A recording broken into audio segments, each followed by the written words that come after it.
Kopi-kopi. Kopi-kopi. Wah. Kuya, musta na? Nag-meet na naman tayo. Kailangan na tayo. Si Kuya, kita na naman kami. Pero, alam mo bro. Kuya, anong balita Kuya? Ano natin? Yun ang tinatawag nila.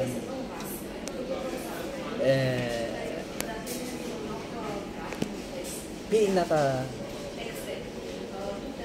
magandang nangyari sa Pilipinas, sa history ng Pilipinas is yung nag-end ang salot. ang mga yung halimaw. Pero mo ba naman ang nangyari is within 6 years, more than 6 or 7 years na naghari ang nagkakalat ng lagim gabi-gabi, araw-araw, na ang halimaw ay tinutumba yung mga tao na naglalakad lang sa kalsada. Biglang natutulog lang ang mga tao sa kanilang bahay. Papasukin at itutumba, babarin mo lang. Sobra yung pagkahalimaw, yung halimaw na yun. Yan ang salot talaga. Salot talaga. Pero, tsaka walang ginawang for the 6 years. Walang ginawa yung kabutihan kundi magtae. May diarrhea yan. Yung bunganga niya may diarrhea. Puro pagmumura. Ito yan. For the last 6 years, ganun ang ginagawa niya.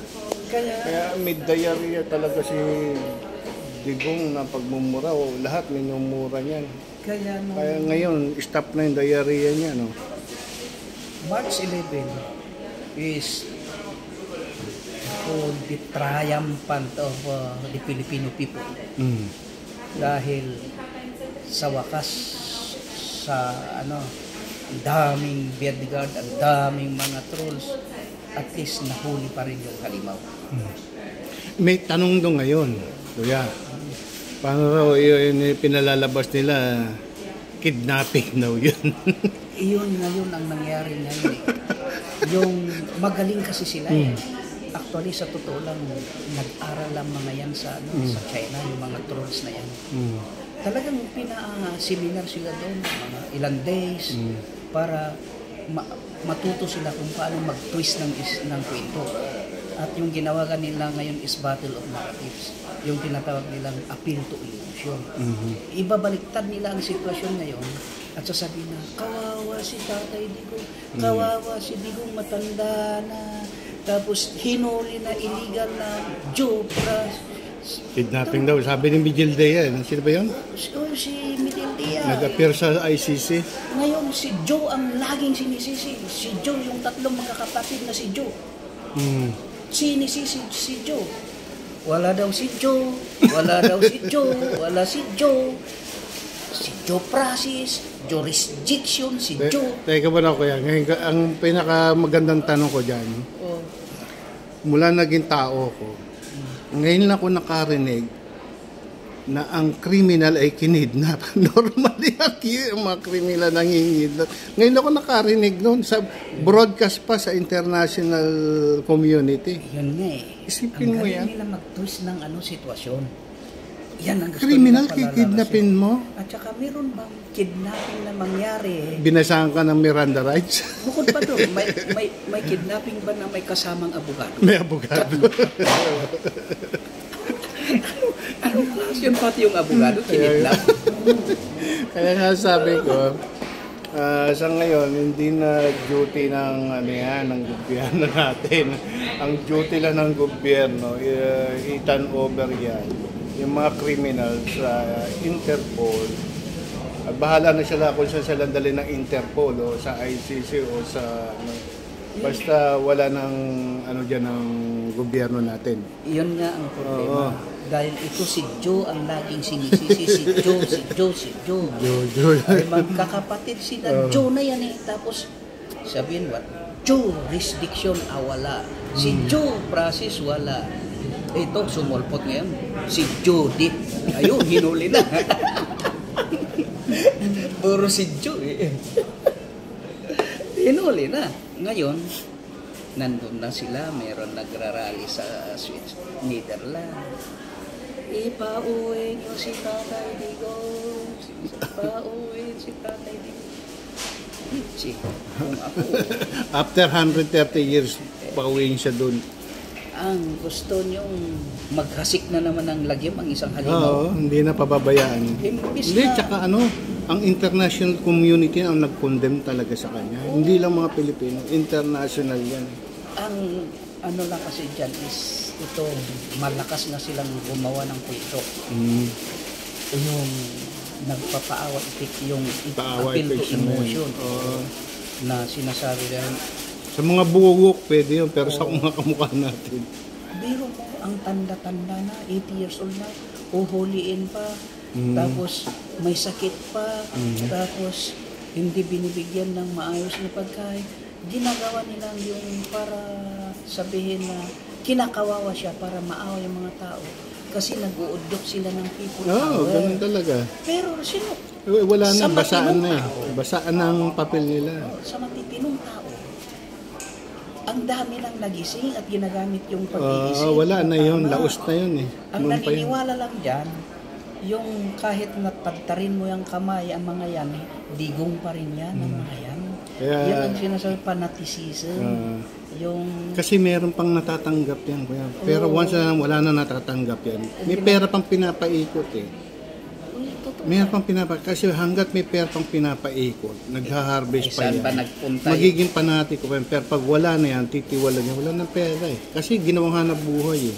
Biro mo, saan ba nagpunta yung inutang niyang trilyon nung panahon niya? Ilan lang naman yung project na nagawa niya. Ultimo nga budget ng DOH ninakaw. Tapos yung mga allowance ng mga tinatawag na yung mga frontliner na medical Oo. position ng Oo. hindi pa binigay. Ngayon lang parang binabayaran. Ngayon pa lang. Ng PhilHealth. Ang daming Saan ang napunta yung daming mga- kaso dyan. Kaya nga sabi ko sa iyo, kahit abutin ng 300 years, hindi matatapos yung kaso ng mga Duterte. At saka yung pera nila, kahit sa kaapu-apuan nila, kung titatago yan, bubuhayin ng Sa ngayon, kuya, sa ngayon, alam mo, yung kaso nila, involved sila sa drug. Lahat ng wealth nila, fresh yan. Yun nga ang inaano Confiscated na yan kasi drug tsaka extrajudicial killing. Hindi ka patatawarin ng batas dyan inaano kasi marami kang sinirang ng, isip. ng attachment ng ICC na isama na i-freeze yung asset ni Digong para kung sakasakali at makonvict at yung mga reparation ng mga victim meron pagkukunan. Ang problema is hindi natin alam kasi yan ang inasikaso. Alam mo kung bakit hindi sumama si Hanilip doon sa ano? Yun ang inasikaso nila kung paano i-transfer yung mga pera. Kaya nga yan ang Sinasama. ano dyan, bakit hindi sumama? Kasi ikaw na lang muna kasi ang kayamanan natin, malilimas yan. Kaya yun ang Malilimas yan, lilimasin nila yan. At saka baka hindi na rin siya pabalikin. hindi na talaga babalik siguro. Hindi si Hanilet, baka hindi na rin pabalikin niya kasi Babalik naman dahil wala pa namang kasong nakasamba sa kanya sa ICC. Yun nga lang. Yun ang pasok inunan. sila dyan. Ngayon pa yung kuya. Kaya nga, bilib ako talaga sa mga procedure na ginawa nung ano. Patali si Torre. Biro mo, Torre lang minati yung ano, yung king. Wala pa yung ano, yung kabayo doon at saka yung bishop yung bishop patindi yan. World Philippines yan pag imutake yan. Yung bishop. Hindi pa gumalaw yung mga bishop. Hindi pa gumalaw yun. Totoong bishop. Yung queen hindi pa rin gumalaw. Di lalo na yung king. Sabi ko, Torre pa lang pinulbos na siya ron. Tinanggalan na siya ng ano, ng liberty. Actually, ang nakikita ko dyan, dahil wala pa naman tayong information kung ano talagang nangyari, pero ang nakikita ko dyan is yung warrant of arrest lumabas na yan.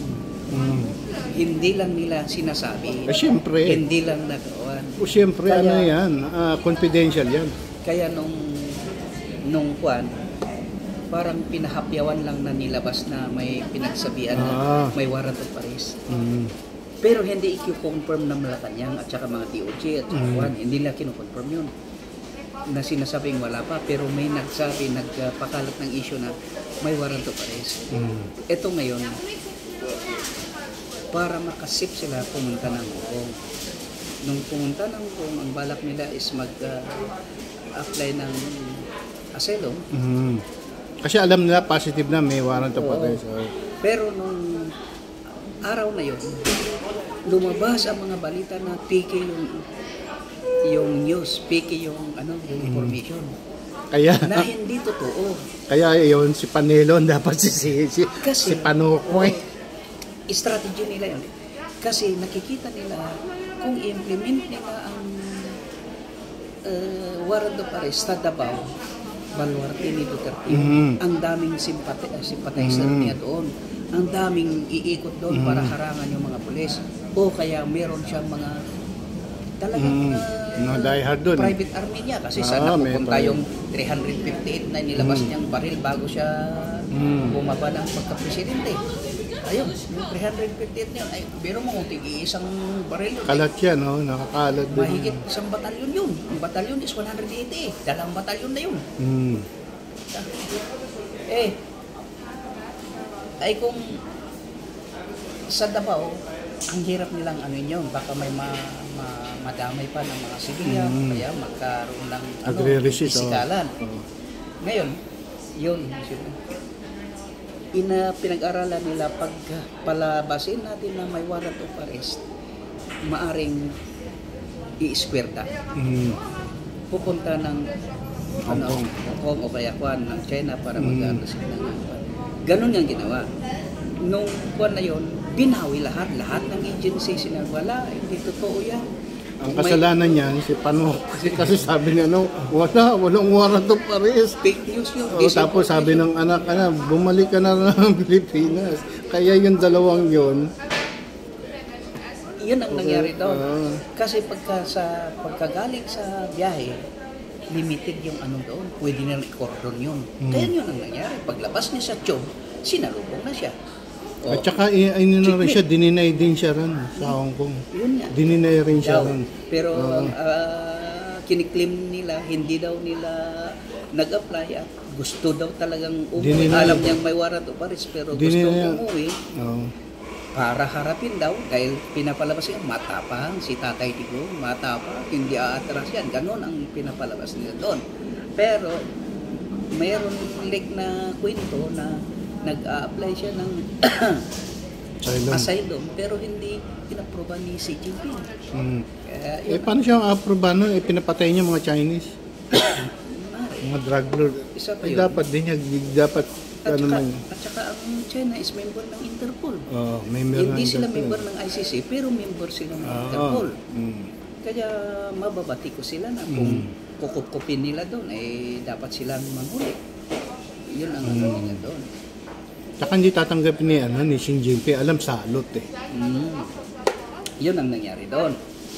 Sa loob ni Jinping, hindi ko pwedeng tanggapin itong salot na ito, mas masahol pa sa akin to. Ang akala nila, dahil nga sa, yun ang sinasabi na hubris, na pure overconfidence, excessive pride na sinuhuli sa akin. Utang, yung mga ganun Panakot niya Utang na sinuhuli sa akin. Babarilin mo pa. Ganun. Ngayon, mukhang basang sisiyo ngayon. Ayun. Nung nasa airport sila, akala nila masindak nila yung mga yun. Hindi nila alam na hindi sila talagang naman is talaga si Tora. Saka nanindigan yun. Nanindigan yun na ito ay walang political kung hindi rules of law. Yun ang pinanindigan. Dapat ganyan ang mga kapulisan. Tignan mo nga hindi sila. Hindi yung political. Pag sabihin sa, malakas yan. Kung presidente, QP na. Kaya sabi ko, tama yun. Maganda. Kaya nga, saludo ko dyan. Dapat nga Professional. dapat nga promote na agad si Tory. Dalawa na ang investment niya. Very professional si Torre bumanat eh. Torre pa lang yan, ha? Wala pang kabayo doon, ha? Gawin nilang 3-star general na. Pagkatapos, bago siya mag-retire, gawin PNP chief. Magiging ano yan. Pero lilinisin mo na ni Torre lahat yan. Yan sila Panokwe, arestuhin yan. Sila Roque, lahat ng mga DDS na mga fake news vlogger. Yayariin lahat yan. May timeline lahat. May timeline lahat. Yung araw na yun is yun ang kasi pinakamagandang araw ng Pilipinas na ang isang halimaw ay na bumagsak sa pag nasintensya niya, paggigiwang natin, no? Magpapadala ka ng ano, kuya? Papalitsyon ka? Papalitsyon talaga. Paggiwang natin, no? The downfall of parasite in our society.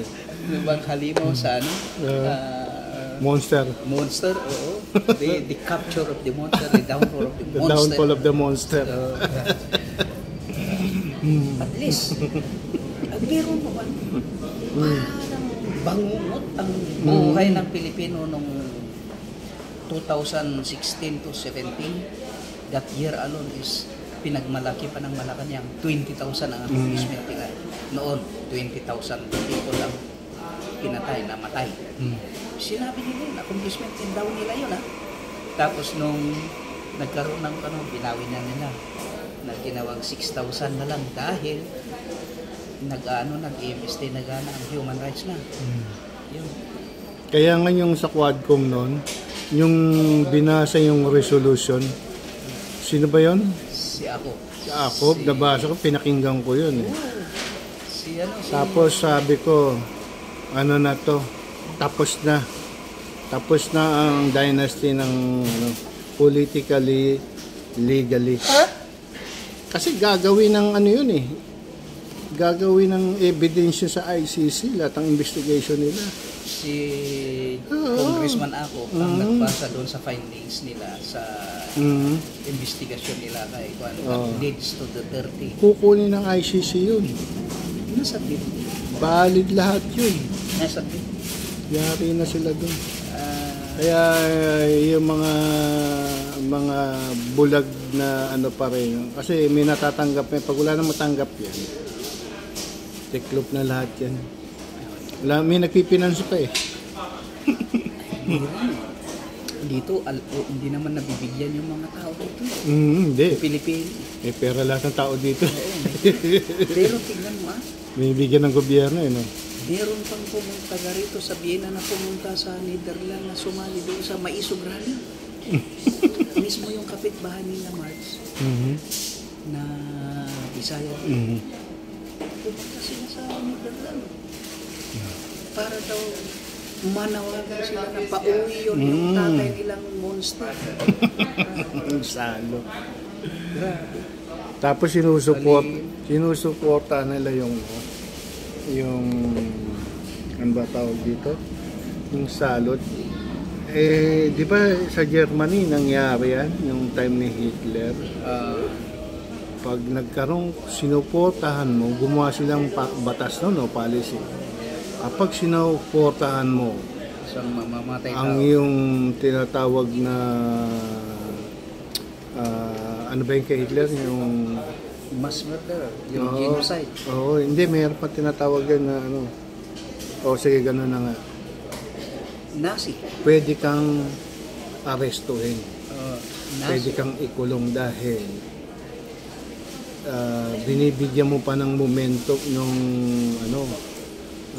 nag-uudyok ka pa para yan sila Roque, aarestuhin yan. Dapat sa Pilipinas gawin din nila na magpasa sila ng batas na ang pagbigkas sa pangalan ng Duterte is crime. Para mairis yung takot ng mga tao na yan dahil pag narinig mo lang Duterte lalo doon sa may mga biktima trauma na yun natutrauma sila dahil biro mo ba naman pasukin ka sa loob ng bahay mo, nakatulog yung pamilya mo, asawa mo, babarilin na lang. Tapos, Utos niya. Nagutos niya. lalabisin yung ano, tapos babarilin na lang. Tapos, bibigti Saka na-trauma talaga lahat. ng baril. Halos lahat talaga. Trauma yun eh. Ang dami niyan matitindi niya. Sila Ping Lacson, walang nagawa eh. Sila Soto. Enabler ang mga yun Ano eh. pa yan eh, no? Sila nga ang Sumang-ayon pa. kaya nga si Lacson eh, siya pa ang nag-utol doon sa Intel. Kaya nga sinalungat binlag ko yon yung anti-terrorism law is a very dangerous yan during the setup of ni Digong. Kasi walang ano yung matinong pag-iisip yan. Gagamitin niya yung anti-terrorism law para i-content lahat yung mga kontra sa kanya. Kasi ganyan ang ginawa ng China. Nag-criticize kay Digong. Oo. Nilibelan na terorista, Oo. NPA. Yun, ginamit yung NTF. Oo. Si Lacson ang may utol nun. Kaya nga dyan sa border nga, dyan sa Kalinan, ng Davao, tsaka ano ba yun? Border ng Davao, tsaka yung ano ba yung probinsya yan? Cotabato, Hindi. Ginsan sa Yung kay Subiri. kay Subiri, Oo. sa ano yun, sa Maguindanao. Oo, anong mga probinsya yun? Yung malamig na lugar doon. Subiri sa Basta ano yan, yung border doon. Tapos dumaan ako doon. Nakita ko mga nakapaskil, isang tambulin. Ang mga ano ron, puro babae, mga nakapaskil. Mga terrorist daw yun. Ang dami na, may 20 yun. Kutya, sabi ko, bakit pinapaskil to? Bakit pinopropaganda ng ganito? Ibig sabihin, nag-i-inject talaga ng takot sa mamamayan. at saka Pero yung karamihan doon, mga estudyante, ang mga nakapaskil doon. Tapos tinanong ko yung police, bakit nakapaskil dyan yan? Yan ang mga, mga suspected terrorism, sabi yung ganun. Tapos sinabi kong ganun, hindi dapat yan, kasi may mga pamilya yan eh. bukod pa doon, hindi pa naman Andun yung apelido. ang ano dyan, ang Tsaka hindi verified. correct. Yun ang Oo. propaganda ng nila Oo. para kung namatay yung mga yun, sasabihin Justified ng tao, na. justified na terorista yan. Terrorist na. Kaya namatay. Siguro, para hindi mag-squill, sasabihin, sisisihin na naman yung kasama rin nila INP ang Ganon, oo. Ganon yung ano eh. Ganon sila. Kaya ngayon lumagpas, sabi ko, hininto yung bus, chinecheck lahat eh. Tapos lumakad lang ako ng mga 5 na step. Nakita ko 50 meters o 100 meters ang distance. Nakita ko yung paskil na protect BP. Protect our BP. Ibig sabihin doon, mayroong naka-impose na itong mga terrorist. Tapos siya ibig sabihin, yung terorista na ipinaskil doon, sila ang umaatake kay Sarah. yun ang palalabas yung psychologically. Ngayon, ang iniisip ng tao, danger ang buhay ng BC. Kaya protectionan. Yun ang ini-impose nila. Kaya pwedeng patay na mga yun. Kaya terorista. ini-impose nila yung para ang tao magkaroon talaga ng fear. Nagkaroon ng fear na huwag kang sasalungat sa Duterte dynasty. Magiging terorista ka. Dahil kasi protectionan daw eh. Magiging pagka sumalungat ka sa Duterte, yan ang ano yan. Sabi ko po, kasi inano ko na yun eh. Pinicturean ko yung karatula na yun eh. Kaya lang pag nabura ko eh. Ang isa pa. Sabi ko po itong makikita mong kabubuhan ng mga ganyan tao. Sabihin natin, Kala na forever yan. Hindi. sabihin natin na totoo na terorista sila. Hindi. So bakit mo ilalagay doon? Oo. Di alam nila na alam sila nilang terorista sila. Alam nila magtago. Di mas di ba kung alam mo Nakita mo mga estudyante, mga babae pa eh. Talagang gano'n ang propaganda nila.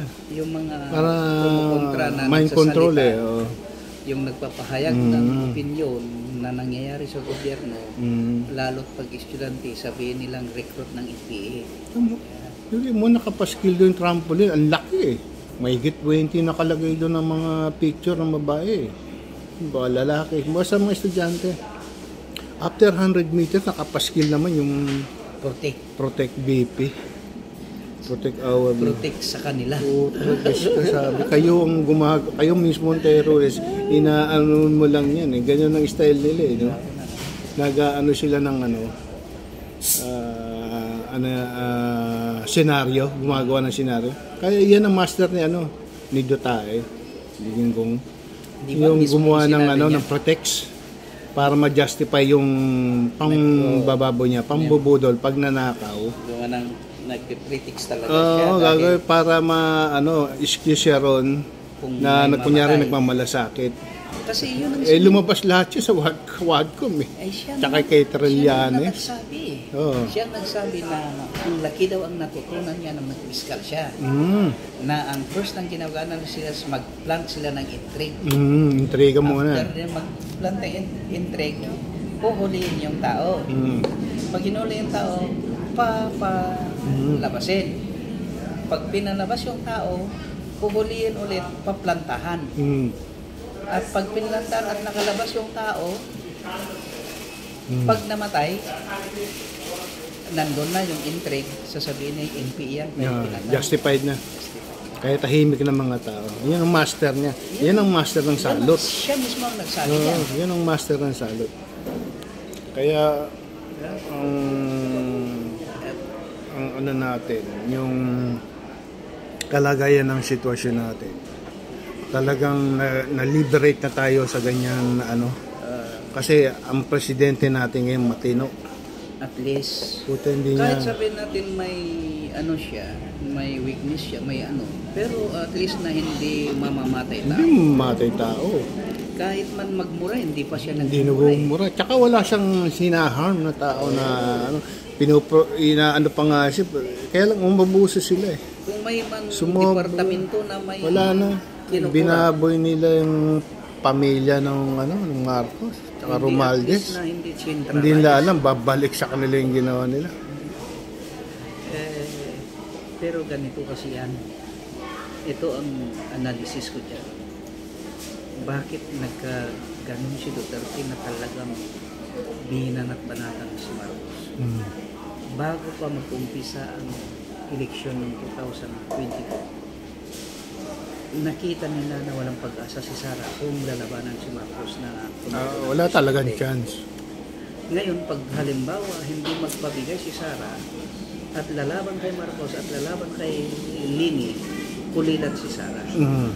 Ngayon, gumawa sila ng senaryo na plano. Okay, mag-busy ka kay Marcos. Pag nag-busy ka kay Marcos, sigurado panalo si Marcos kasi mag-tweet yung force eh. Duterte at saka Marcos malakas din. Pero may hidden agenda na yan mga yan. Meron naman talagang solid supporter si Marcos, di ba? Naka 15,000 siya noon. Si Lini nung vice siya, parehas sila 16 kay Lini. Si Marcos 15, di may solid vote siya. Plus pa yung mga Duterte na kaya talagang may panalo yun. Pero kung hindi tumakbo si Sara sa pagka-presidente, siya busy at nagbuwan, talo siya. Kaya gano'n yung senaryo ganito. Sige, mag-vice ka. Pero pagka mag-vice ka, pag nanalo si Marcos, ikaw busy, hihingin mo isang portfolio. Yung Secretary of National Defense. Ikaw, Gloria, kasunduan nila yung kasunduan. Pagka hihingin natin kay Marcos dahil kaalyado natin siya ikaw ang magiging speaker. Ngayon, meron pa rin silang kasunduan na sinabi daw yung kasunduan nila na half term sila, yung mag 3 years. Pagka after 3 years daw ni Marcos, bababa si Marcos, papalit si Sara. Ganon ang parang kasunduan nila doon. Pero hindi siguro nakikita nila na ang tagal yung 3 years nila, sabi niya. Ito, bago pa lang pag 2 taon si Marcos, nandyan na yung nagkukodita na si ito sa hindi ibinigay ni Marcos. Hat na no? Yung speaker kay Gloria, si Martin Romualdez. Natunugan na kasi. Nag-ano na sila, nagsasalita na. Ito naman si Sara, hindi na ko yung Department of National Defense. Pumunta ng education. Nagsasalita na si At saka pinatalsik yung si Apeng. Si Apeng, ano ba yun? Yung malaking ngipin. Yung babae na naging hindi. Bukod pa ron. Dalawang malaking ngipin dyan, si Gloria. Sa Kongreso? Spokesperson na ginawa. Sino ang pangalan? Trixie Angeles. Oo. Si Trixie Angeles. Sinibak yun. Kaya bumaliktad rin ito. Ngayon, ang nangyari si Maharlika. Nung hindi nila nung kuan magkudita sana sila sa Kongreso at ikudita nila si Martin Romualdez, natunugan ni Martin Romualdez, tinanggal ngayon si Gloria ng senior deputy speaker, siya ang senior di binabang deputy speaker na lang, pinalit si Dong Gonzales. Naggalit si Sara, bakit siya magalit na bigla? Tinawag si Sara, si Martin Romualdez na tambalos-los. Galit, nag-resign pa doon sa partido nila. Okay.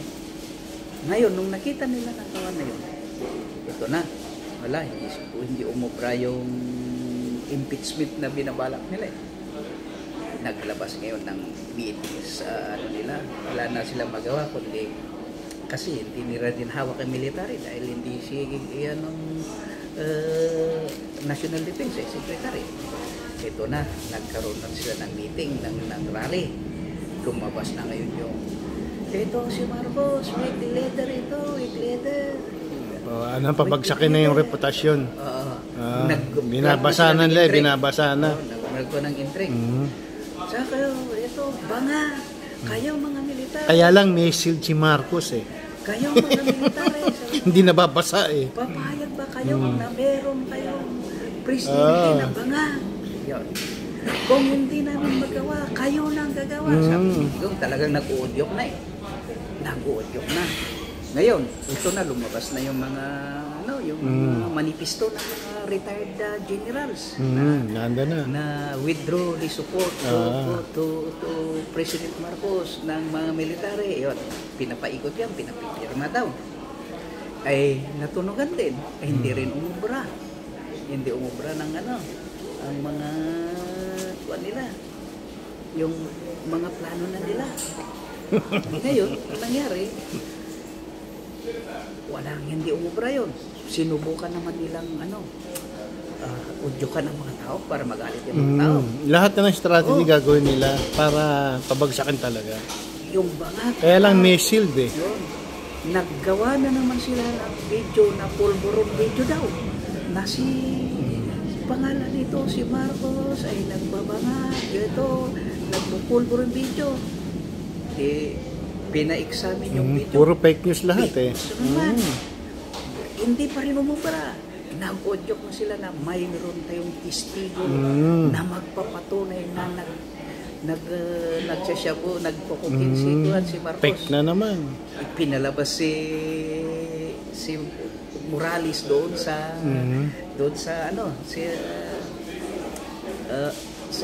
sa Senado.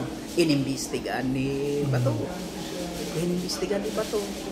Na original daw yung mapilis na pinakita ni Morales na yon dahil may butas daw ng yung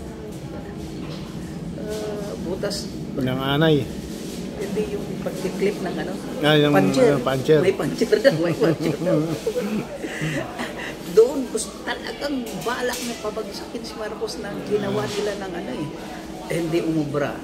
Hindi po ubra, alam mo doon na nasisante si Subiri as speaker. Nagkaroon ng kudita doon sa Senado. Kaya binlag din natin yan, di ba? Natunugan natin yung mga ganong style. Wala na, last resort na lang. Hindi nila talagang ito na ngayon, na sa people power. Mag-audio tayo ng mga tao. Kaya nung si Harry Roque nung sa Kongreso na Kaya lang walang naniwala sa kanila eh. anong tawag doon? Napuntip siya ng isang araw. Paglabas niya, ako'y naghimas ng baka. Political detainee daw siya. At nagpumunta Political diretso prosecution. sa INSA. Nananawagan ng people power. At nagsisisigaw doon na ito ang laban ng kadiliman. Kasamaan. Kasamaan daw. Si Butengteng. Lagi silang nagkakalaban is kadiliman at kasamaan. Walang kabutihan. Walang kabutihan. Puro kasama.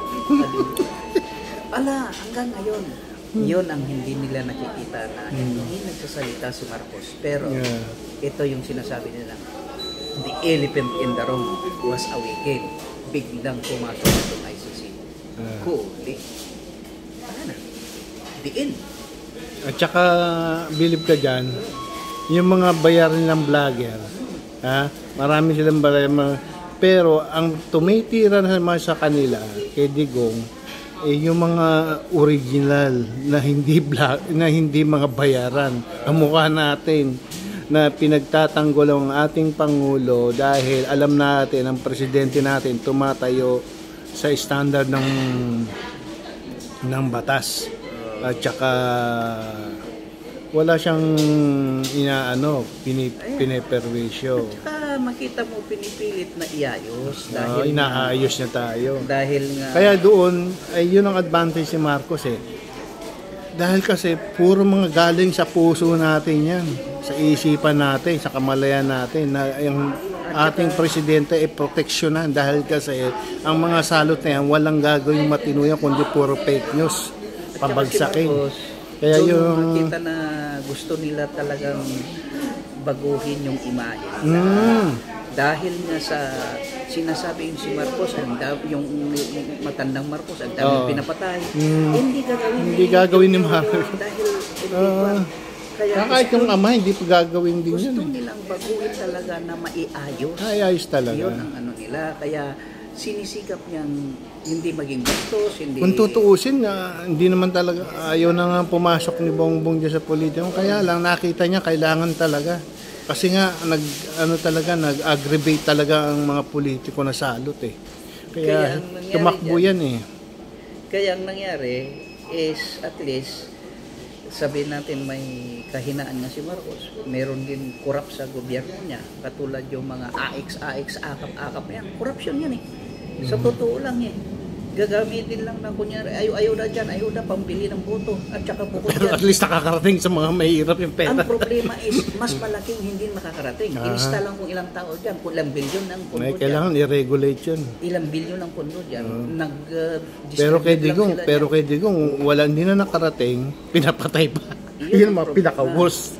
Hindi na nakakarating, kundi patayin pa tapos sabihin pa collateral damage daw.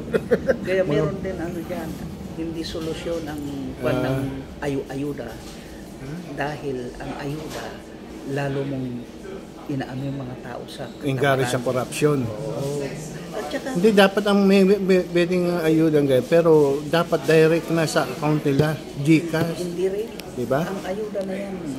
Kasi standard yan eh. List yan na option. Dapat ang nila is kung paano magkatrabaho ang mga tao para masustain nila ang pang-araw-araw. Kasi kuya, sa sitwasyon naman ng natin, sa mga ang daming... Ang 5,000 na ibigay mo sa isang tao ngayon, ma-maintain mo yan, buwan-buwan ba yun? Hindi, ngayon lang. Ngayon, kung halimbawa, binigay mo ng 5,000 yung isang tao sa ayuda, sa AX o kaya sa buwan, paano sa isang buwan? Yung 5,000 ba yun? Ma-sustain niya ba yun? Isang taon? Hindi. Dapat ang gawin nila is kung mag-create sila, kung paano magkatrabaho ang mga mahihirap na yan para at least masustain man lang nila yung pang-araw-araw nila na pangangailangan.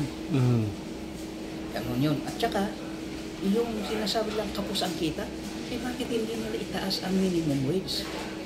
Kung kapos ang kita nga tapos dadagdagan mo na magbibigay ka 5,000 lang, Yun ba kaya Kasi bang lumalabas lang naman yung mga ganyang mga ayu-ayuda na yan.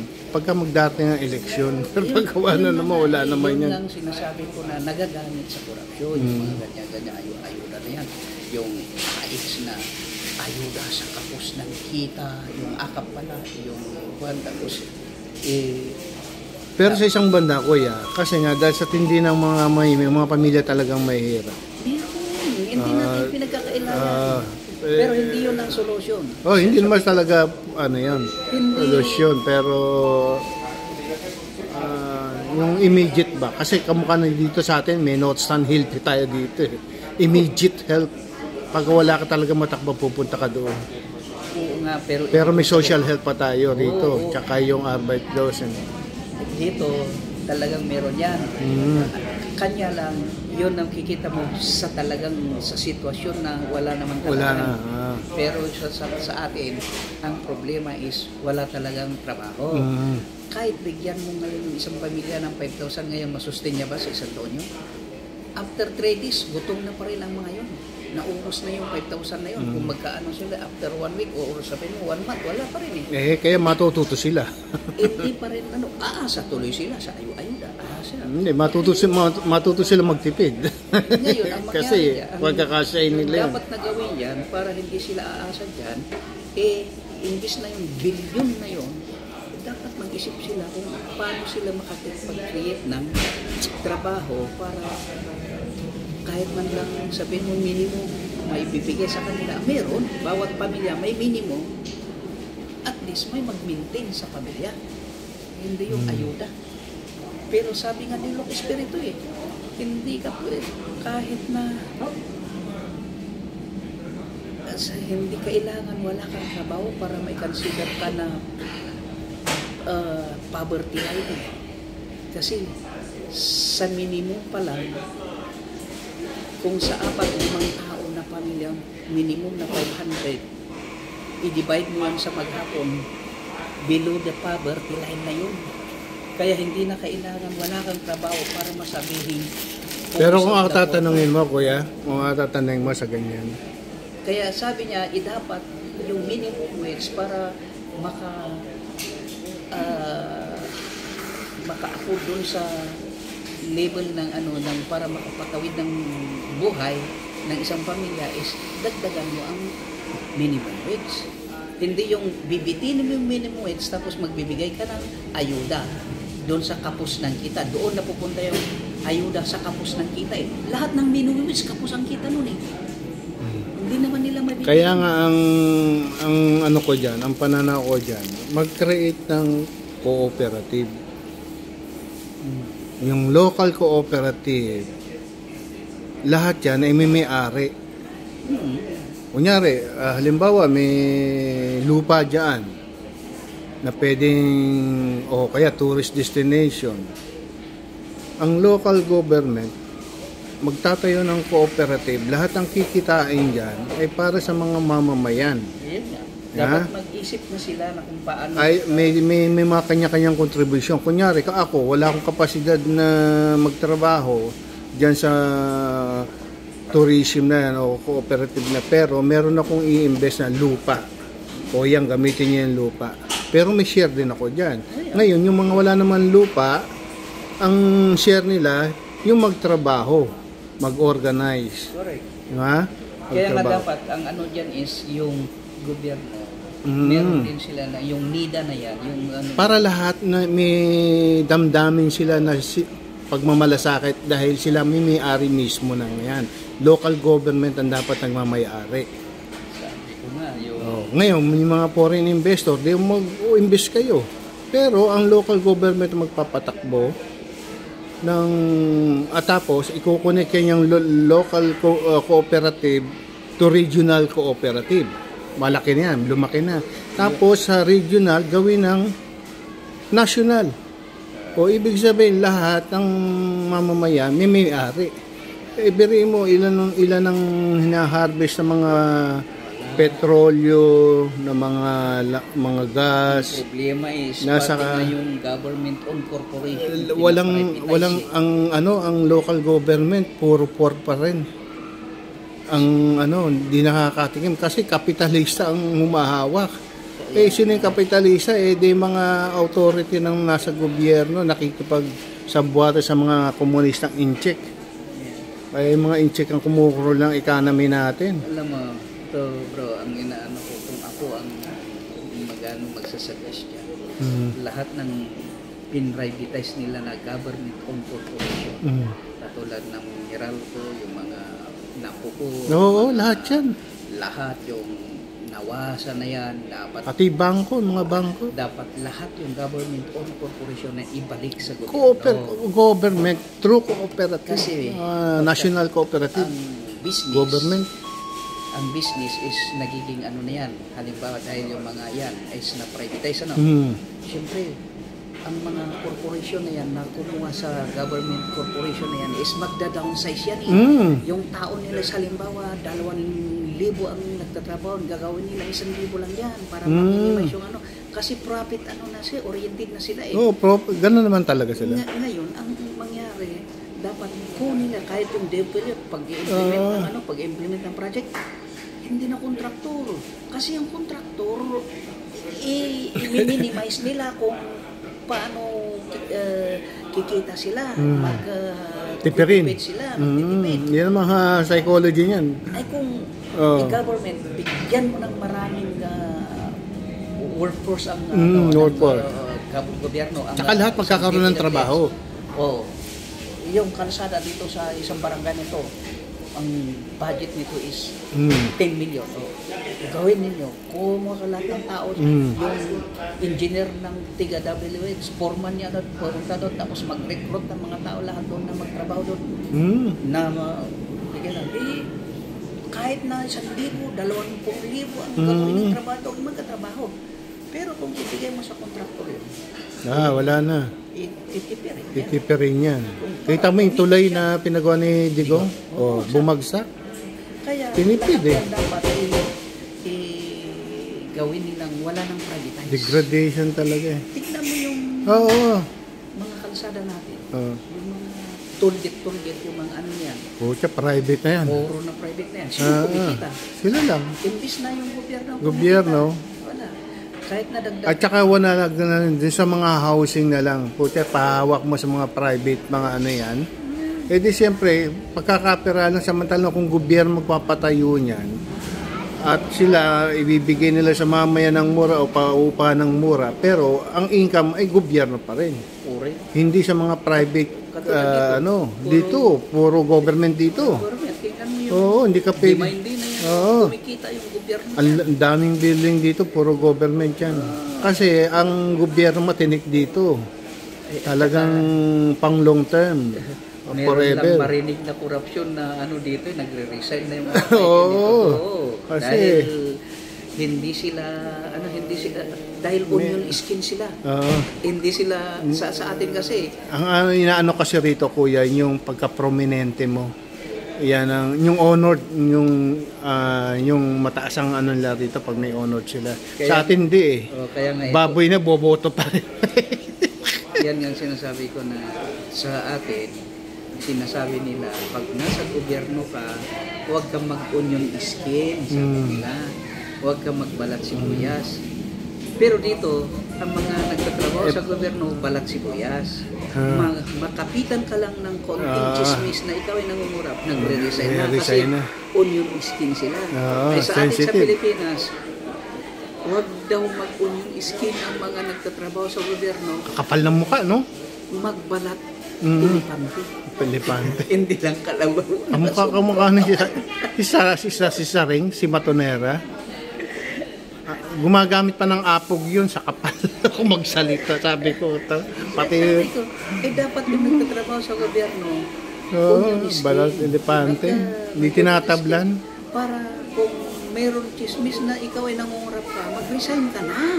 Hindi yung pakapalan ka ng... Kaya nga sabi ko nga, bakit o-order pa tayo ng mga continental missile dyan sa US.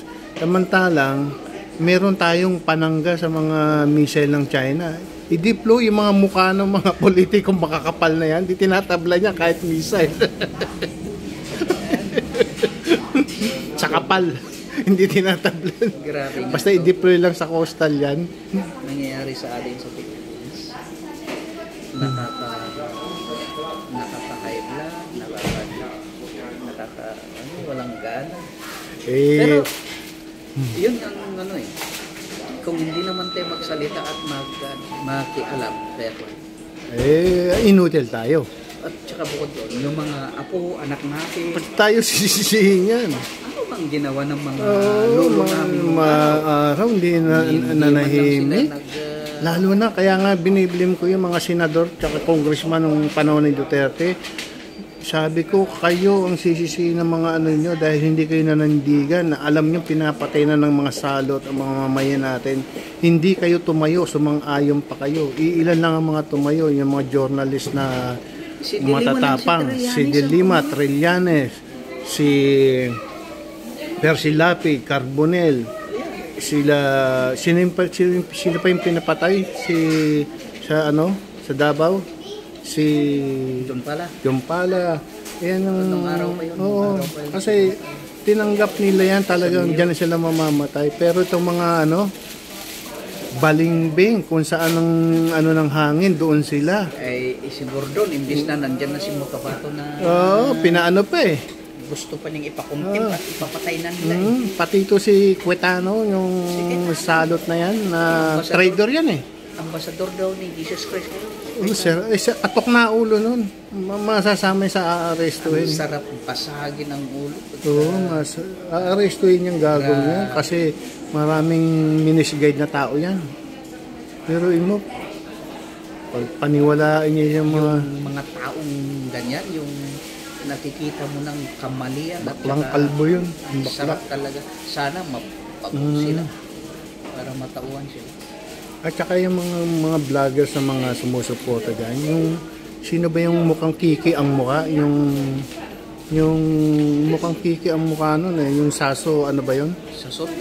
Oo, yung Saso, Sasuragando. oo, yung gagong yun. Kaya pinalaya sa Netherlands yan eh. Nasa China ngayon. Binigyan ng scholarship sa Netherlands, tapos kung ano pinagagawa. Pinagbumura pa yung mayaman na, yung bilyonaryo na Pilipina. Sa US, si Liwi. Oo, pinagbumura yan, pati si Lenny. Kaya pinatalisik yan, hindi na nakabalik ng Netherlands. Gago yung mukhang pek-pek na na yan. Ngayon, aarestuhin yan. Baklay. Oo, pati ito si Burat Bay, mukhang burat, mukha. Si Maharlika. Hindi, mukhang burat. Si Burat Bay, yung kalbo. Si Burat Bay. Oo, yung malaking uso na makasuso, makatsupa yun, wagas eh. Yung ano pangalan? Oo. Mukhang burat yun. Pag tinanggal mo sa sombrero nun, mukhang burat yung ulo nun eh. Lagyan mo lang ng kondom. Kaya tawag ko rin burat ba eh. Mga mga bakla yung kung ano ni Roque. Pero ito yung problema dito. Hayop yung mga salot yan. Lantaran na at nakikita nila. Hinahatak nilang pabagsak talaga ang gobyerno. Nakikita nilang kasamahan. Ang pinagtatanggol pa rin nila. Yung kasamahan. Kasi yun nga eh. Alam nilang paano nga bayad. Doon ko hinabayaran. Mare-recall yung kaya ang duty natin, proteksyon na ng matinong Kaya malaking pasalamat din nila sa atin dahil kasi hindi tayo nagpapasupil sa mga ganyan tao. Yung mga hayop na yan na kung makapambalahura sa taong matitino, wagas. Yung sinasabi doon sa Biblia na John 8:44 na ang nais ninyong gawin ay sabi pala kayo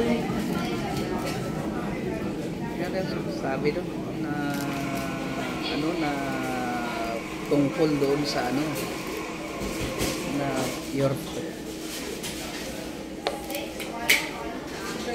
kayo sa iyong ama at ang nais niyong gawin ay ang nais ng inyong ama. Ang inyong ama ay isang mamamatay tao mula pa nung una. Siya ay nagsasalita ng puro kasinungalingan, sabi niya. At ang nais niyong gawin ay ang nais niya. Para sila, yun ang nasa ano na yun. Sapagkat kung magsalita siya, ay nagsasalita ng ganang kanya na puro kasinungalingan. Maraming napapaniwala. Puro kasinungalingan. Kasi ang pagsasabi ng kasinungalingan, Diyan, nagiging totoo yan. pag na-establish yung ano. Kaya lang, hindi siya po pwede kasi may katulad natin na gumigising ng kamalayan ng mamamayan eh. Kaya tignan mo yung mga tao na tumatawag ng tatay. Bulag yan, mga bulag yung yan. nais ng kanilang tatay na mamamatay tao, yun ang nais nilang gawin. Eh nakita mo, preba lang sa mga anak lang. Kung ano yung buka ng bibig ng tatay, Ganon din ang mga anak. Sabi ko, kaya ganyan yung mga anak niya. Kasi yan ang pinakain niya dyan. Ang mga perang mga pinakain niya dyan, pag puro galing sa kasamaan. Kaya ganyan din ang mga bunga niya, ang sasama. Sa anak ba ni Marcos, meron ko narinig na gano'n. Disiplinado yun. Pati asawa nun, disiplinado. Kahit saan? Wala kang doon. Yung mga anak nun, puro mga humble na walang ego. Pagka talagang nagsalita ka ng galit na yun. Pero yung sasabihin mo, araw-araw na may putang ina ka naririnig. Eh yung tatay ko, hindi nagsasalitang putang ina. Bullshit eh. Ang lagi lang sinasabi ng tatay ko, pag nagsisigaw, kunyo. Punyeta. Yun. Pero sasabihin mo, bullshit. Putang ina. Maganon, wala. Grabe, ilang beses ang minura si Marcos, no? Hindi pinabayaan lang siya ni Marcos. Si Bastingay. Ganon din yan. Lahat sila, pati si Sara. Habi ko, eto, yung ginawa nyo niyan, puta, hindi kayo patatawarin ng mamamayan. Hindi kayo patatawa. Lalo na kami. Hindi namin patatawarin yan. Sabi ko, may kalalagyan kayo dyan. Hindi namin kayo tatantanan pag ganyan ginagawa nyo. Kaya nga sabi ni... Sa mga matitinong pinuno. Itipan yung labrador. Nung siya ni Marcos. Stop ko muna, kuya. Masyadong mahaba eh. Tugtungan na. Kasi, hinto mo namin. Tapos tuloy ulit.